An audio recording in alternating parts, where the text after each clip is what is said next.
Good afternoon, everybody. It's Judy, and welcome to my channel, The Main Ingredient. Y'all, I got a story time for you. I have to get this out. So, look, I've been dealing with an ongoing situation concerning my twin daughters at their school, and today we had a meeting with the mother and the other child, who is the offender, by the way. Okay, so I got to be careful of how I say this. There has been an ongoing issue with my twins and this other lady's young daughter, where boundaries haven't been respected, and boundaries haven't been respected on multiple occasions regarding both my students. Okay, to the point where incident reports have been made, and we've had to go outside, or at least I've had to go outside of the school for them to do their part. And what I realized in this meeting was, not only was there a lack of communication from the school on my behalf and my students' behalf, but the other mother and her student as well. Okay, but that's not even the trippy part. So boundaries haven't been respected. Cool, no problem. The mother is not aware of everything. And she is also saying why she isn't aware of everything, because of the communication and how it's being funneled to her in bits and pieces, or in a way that makes the situation seem like, oh, it's resolved, it's cool. Then all of a sudden something else comes up. She asked her daughter what's going on. And she says, and she was honest, she was like, I know my child. And my child is not going to always be honest with me. My child is going to tell me things in a way where she wants me to give her the response that she wants. You know what I mean? So I'm not going to sit here and say, oh, I'm a rat for my child no matter what, good, bad, or indifferent. Nah, I'm going to hold her accountable, because some things are just, we not going to play with. And she's been known not to be truthful. Okay, cool. We run down the situation. Well, I'll say this. I ran down the situation to her because the way that she was speaking, she was ill-informed. She was a little bit more ill-informed than I was. And I'm just sitting here looking at the principal and some of their staff members like, this don't make no sense, because regardless of the shoes in which either of us are sitting, why are we both confused and experiencing a gap in communication and or a lack of communication on the school part? I said, we're all the way basically in February talking about something that haven't been resolved since November, early November of, yeah, y'all know, heck, just this past November. Hello, I ain't talking about the next one coming up. So anyway, she was talking about how her daughter is getting help. Her daughter is getting help in a way that the school provides counseling support for her, and the young lady is also getting therapy outside of the school. Okay, she experienced the loss of her father. Her father got shot, and the daughter has been struggling with that ever since. And some other things have taken place in her life that have affected her directly and indirectly, as well as the mother, the environment in which they are, and some of the things that they've had to deal with are playing out in this young lady's behavior towards my children, in the way of not respecting boundaries, right? So I just set the tone, because I didn't want this young lady to feel like I disliked her. And I made that very clear. I told the young lady, I said, I don't dislike you, and I want you to know that, but I do dislike your behavior, and I do feel like your behavior has not been properly disciplined and or disciplined at all as of recent. And I also directed that communication to the school officials as well. And, I let her know that I saw her. And I let the mother know that I saw her too. She was like, I'm a single mom. I got kids. A lot of times I don't see my kids to the beginning of the day when I'm getting ready for school. And then when I come home from work, all my babies in the bed. And the crazy part about that, what she said wasn't crazy. The crazy part about it was I was literally just having a similar conversation with my daughters this morning, because I have to talk to my children. I talk to my children because I wasn't talked to. I wasn't poured into. I wasn't given information. I wasn't guided as a young girl, as a young teen who had also experienced the loss of her father. Not only did my father pass away from a heart attack because he had high blood pressure, I found his dead body. That'll do something to your noodle. The first dead body I ever seen and or touched was that of my father's. That'll do something to your noodle.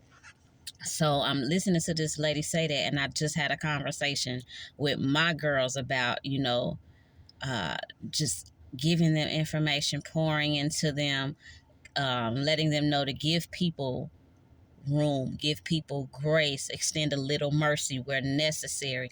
I say because everybody's home situation is not your home situation now with me. You know what I'm saying?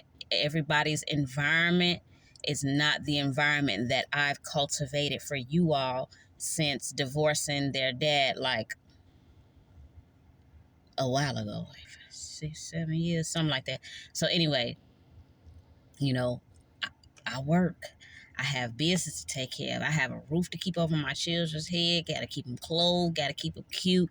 All of the things. So I'm like, the time that I literally have with you guys is limited, because one of my twins is like, oh my God, mama, it's early. Woo woo. I said, baby, when the next time I'm gonna see you? Y'all don't be seeing me for real, except on the weekends, sort of, kind of. Like, yeah. Imagine having to pencil your own kids on the weekend. But mother's gonna hold it down. We gonna do what we gotta do. So whatever. And I just sympathized with her, and I said, Mom, I see you. And I directed my conversation back to her daughter, and I said, young lady, I see you too. I said, I do want to make it very clear that I am aware that your behavior is not who you are. Your behavior is just a symptom for something that's going on, that's rooted in you. Something happened. You had an experience directly and or indirectly, and on top of, she tragically lost her father. That hurt. Her behavior and the things that she has done, it's all because she's hurt. It's all because she's crying out for attention.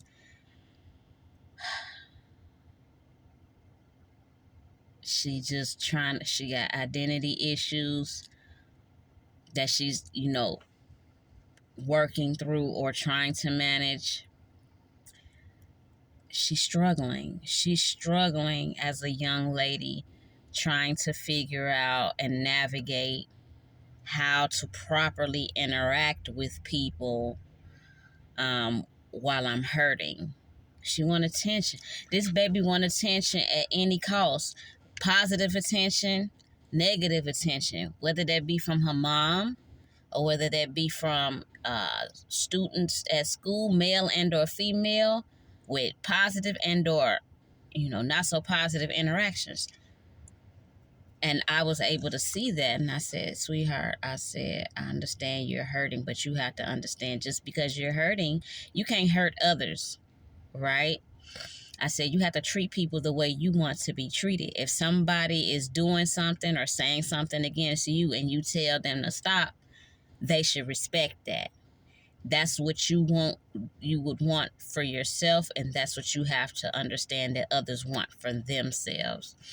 And I told her, to commit to her healing, to take her therapy sessions serious. And I told her, I know you want more attention from your mom.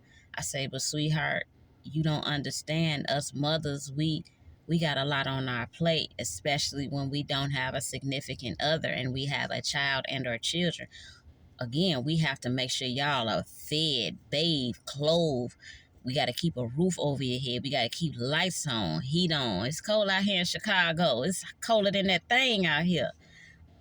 We got to do what we have to do, and in hopes that those efforts will be seen, and not only just seen. Like, I see my mom, I see her working hard for me, I see she's not coming in till the next day I wake up she back. Like, there's a lot of things that go on with adulting that kids don't understand. And I could tell the mom don't necessarily have that space for real to like really lean in and really glean and really pour into and have those type of conversations with her child, because she has multiple children. So she's at work a lot, and she admitted that.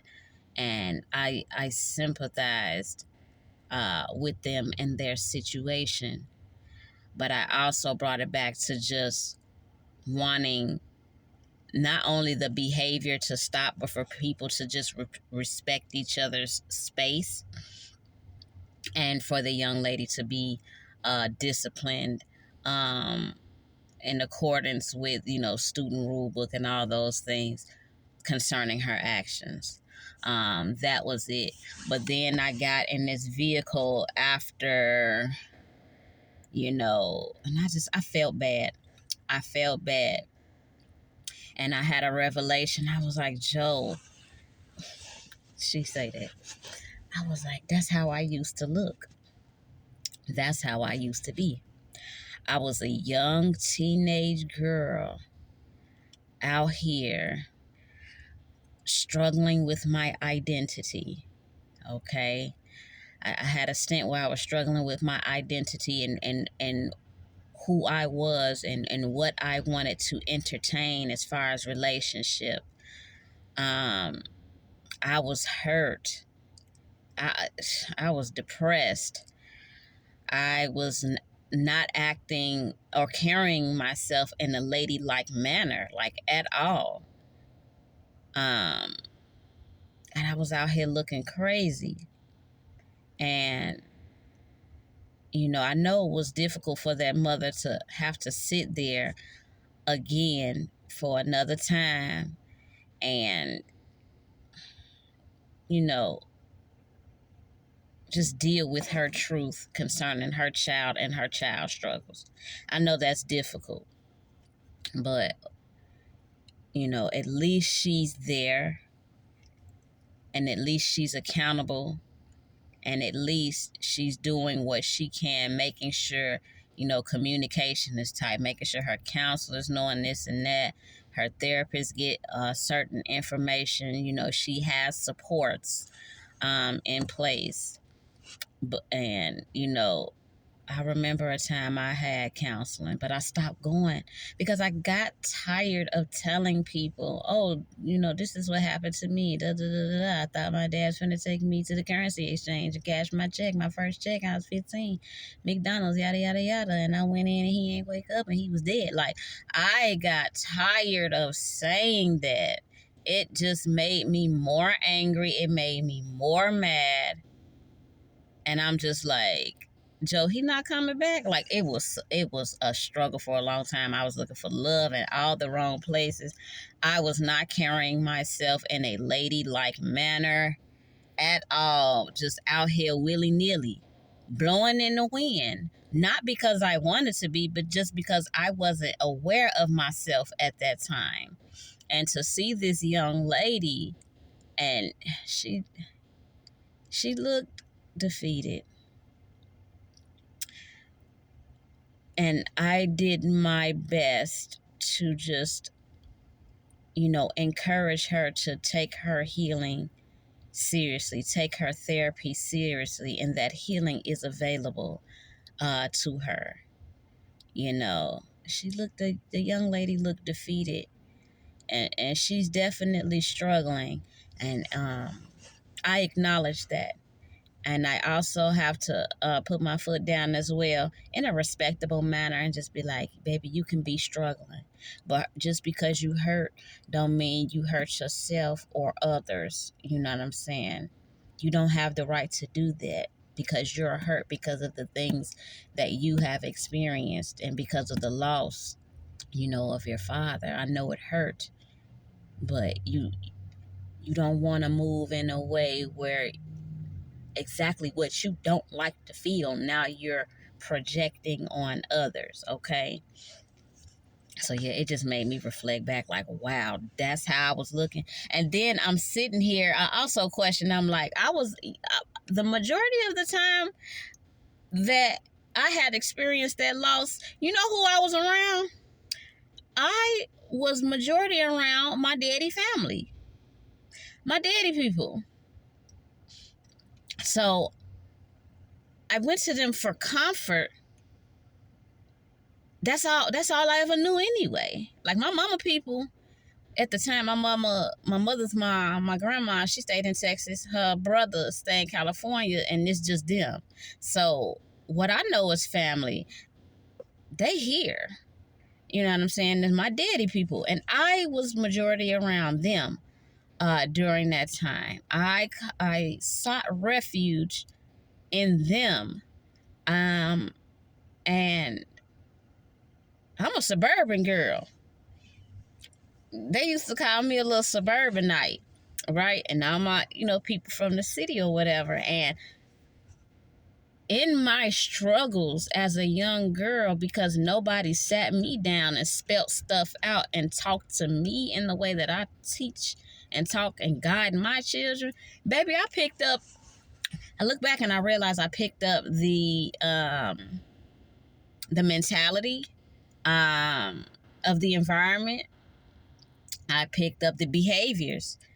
Sometimes things aren't taught like 1 + 1 = 2. Sometimes things is taught by just watching people's behavior and interactions amongst one another, and or watching them and how they move and deal in their relationships. And you just believe that, oh, this normal. Oh, this normal, oh, this what you do. Baby, I was just sitting back like, this is how I was looking to my people, and ain't nobody say nothing. Ain't nobody care enough to say nothing. Now I had my own mama too, because I know people be like, well, what about your mama, baby? Y'all knew. They knew. I didn't know at the time, but I knew enough. What do I say? She didn't. And she didn't. She got into survival mode like no other. Keep a roof over these kids' head and stay at work. My mama was not involved with me. My mama was what I would call emotionally and physically neglectful. And she might not care for that language, but the truth is the truth. She was emotionally neglectful. She was physically neglectful. But she kept a roof over me and my little brother head. She kept a job. Guidance? Nah. But my aunties, I got like 6 aunties. And I was around about 3 or 4 of them real good for the time being when I was struggling. Nobody be like, baby, we know you hurting because your daddy gone, but you can't be talking to this boy and doing this and doing that. You out here looking wild, girl. You out here moving fast, and you gotta sit. That would have been nice. That would have been real nice. I really would have appreciated that. But I ain't get that. Baby, I had to learn on my ass. And I don't like to curse on this here YouTube, but I had to learn on my ass. I did. And some little tidbits I got here and there, it was just a hard head. My head was definitely hard because I'm just like, what are you talking about? that came far and few in between. So I would admit to some hard-headedness. But baby, wasn't nobody talking to me. And I'm like, is it because you didn't care? Is it because you didn't know? Is it because you yourself was wrapped up in your own life, child, and or children? It could have been a combination of things. But I'm on the other side of that. And I'm looking like this is how I was looking as a kid. And I was around a lot of adults, a lot of adult women, especially, that were not just familiar, but you were whom I considered family at the time. Ain't nobody care. But they'll sure talk about you. How you gonna talk about somebody when you know the root of why they moving, how they moving? I'm a kid. I don't know why I'm moving, how I'm moving. I mean, yeah, it's like, yeah, you were supposed to talk to him, and him at the same time. You supposed to do this and that. Like, yeah, but not like, you know what I mean? So, I got a neighbor, and she was dealing with some things relationally with this gentleman, and I was just like, oh my God, she could do so much better. And I remember I had an opportunity to tell her on 2 occasions, because in my mind, I'm like, ain't nobody tell me. I wish somebody would have opened their mouth. See something, say something. That's just not for when we out here on the CTA, okay? And we just moving around in the street, you know what I mean? That's in familiar spaces as well. Friendships, people who love you and care about you, they put you on. And we're not just talking about putting you on, you know what I'm saying, to y'all know. Anywho, I had an opportunity to tell this girl when I saw something, I said, you deserve so much better. You're worth more than that. And this dude he not doing right by you or your shorty. And, I told her, I'm like, you need to get rid of him. You need to get rid of him. He ain't no good for you. On the line, she listened. She, you know what I'm saying? And she gave me her response. And she said, I'm not sure what you dealt with prior to me, but I'm not going to tolerate that and everything like that. And I told her, I said, if you don't get that in check, you're going to put your child in a position to feel like they have to be your defense mechanism. No child should have to come between the poor choices of 2 adults, okay? I was like, you catch what I'm throwing? She's like, yeah, okay, cool. Fast forward, she still continued to be in a relationship with this guy. He wasn't doing her right verbally. He wasn't doing her right physically, okay? Things really escalated, and he ended up destroying property of hers. And by, real bad, where the police and everything had to be involved, I believe. But by that time, she had enough. It shouldn't take that long. It shouldn't take that much. And I didn't judge her. I prayed for her because I was like, I saw this coming. And I was like, why she ain't listen to me? Why she ain't listen? Why she ain't do what I said? And I was just like, again, I had a moment. I was like, damn, this is how I was out here looking. I said, but the only difference is between, in her scenario, is like, I said something. I was able to say something to her on more than one occasion. And then when I saw I had to back up, I did that because I'm like, this might be beyond me, but I'm going to say a prayer anyway. I'm going to say a couple of prayers anyway. And I'm like, this is how I was looking. And the crazy thing about it is I was probably looking like this with who I was married to. So now we done skipped past the little girl me. Now I'm in a marriage that is just, that at the time I really didn't think was garbage. But it was garbage. And I was dealing with some garbage stuff. Trying to uphold, my mindset. I just thought certain things were normal. And then there were other things that were taking place that I knew weren't normal, but I'm just like, because I got married so young, I was like, oh, maybe they're going to grow out of this. Like, I didn't know that, like, it took me a minute to realize this is your character. This is who you are. Hell, this is who you've been. And I've been settling. out here, I'm married. Baby, married alone? That's a whole nother conversation, though. The point of this conversation is that I can see the work that I've committed to now and the work that the Lord has done on and in me, where I can pick up on that stuff and I just reflect back and be like, wow, that's how I was looking. And I thank God that He kept me through that He matured me even through that He grew me up through that He healed me up through those different stages in my life. I was just like, man, I was out here looking like that. And I don't say that in judgment or condemnation. When you in a situation you can't see, and you show in any little bit you can see, you ain't seeing straight. So now I'm on the outside of the situation and I see this stuff. I see it in our young girls, the struggles that we're having to deal with trauma. And it, young ladies and, young relationships, situationships, maybe even marriages. Like, my heart is just like, oh my God, girl, stop. Don't do that. I wish somebody did that for me, but that's okay because I'm here to do it for others. And the first others that I get to do that with is my own. And thank the Lord that for whatever reason, my final straw came in my last relationship. My now ex-husband, like no contact. They ain't dealing with you.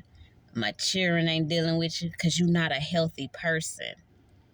You so unhealthy. I can't even have your seeds be in proximity of you because the final straw is the final straw. I'm talking about the ultimate disrespect. And I had already endured so much already. All the females out here, baby. All the pickings out here. Oh, that last pick, baby. I'm like, she's up now. Nevertheless, to God be the glory. To God be the glory. I don't like that I had to go through the things that I had to go through. I wouldn't wish it on nobody. I wouldn't do it again. People be like, oh, would you do it again for the outcome? I wouldn't do that again. But if I had to go through it for my daughters not to have to go through it, again, to God be the glory. Because my daughters, nothing. I used to pray and pray and pray. Lord, don't have them be like me. Don't have them be like me. And I didn't have all the words. I didn't have the knowledge I got today. I didn't know that I was really hurt. Like, I knew I was hurt, but I didn't know the level of trauma and all these different words they got, giving us language for things these days. I didn't know that. But baby, this has been a prayer. I was praying for them girls in the womb. I was praying for them outside the womb. I still be praying for them. And I'm so glad that while I had to endure some bogus stuff and some of that stuff tried to even touch my children, God is a keeper. God is a healer. And He is a prayer answerer, okay? He does answer prayer. His word do not return void. When people leave, He always stay. And you want loyalty on your side any day, all day, every day anyway. So your best bet is to stay on God's side. I stay on His side, mustard faith seed. Baby, if you holding on by a pinky nail, I done been holding on with God by a pinky nail many a time. I be like, Lord, you see this. Where you at? Is you here or ain't you? He here. I see that today having this meeting. God hand been on my life since before I was even like His just, I can't get it out. But all I can definitely say is His hand been on my life. His hand been on my life so strong. And to really grasp that after this meeting, to see where he has brought me from. Can't nobody talk about me. Say what you want. You want to talk about my past? Baby, I'm going to talk about it with you. I'm going to talk about it with you. Come on, let's talk about it. Let's talk about it. Let's talk about my past. Let's talk about my past relationship. Let's talk about it. Because some stuff is supposed to take me out, baby. I'm talking about take me out. And the people I was closest to, they was rooting for a takeout. They was rooting for it. I'm sorry to disappoint you. I'm so sorry to disappoint you. Not by my strength, but his. Not by my strength, but his. Where I am weak, he is made strong. Corinthians, get to know your word. He is faithful. He is faithful. God is faithful. That's the story for today. He done brought this girl a long way. And he's a promise keeper. He is a prayer answer. Because none of what I had experienced touched my babies. And for that, he will always get the glory. He will always get the praise. And I'm going to figure out how I can talk to more people about letting them know you can get on the other side of that mess. I'm proof. I am proof. I'm talking about mess. Some nasty mess. Egregious mess. Vile mess. Not just from people on the outside, but people on the inside. Your family. Or people who's supposed to be your family. Baby, family is not a word. It is an action. That's why I'm leaving this message today. I love y'all, and I will see y'all in the next, what we call a story time video. Ooh, bye.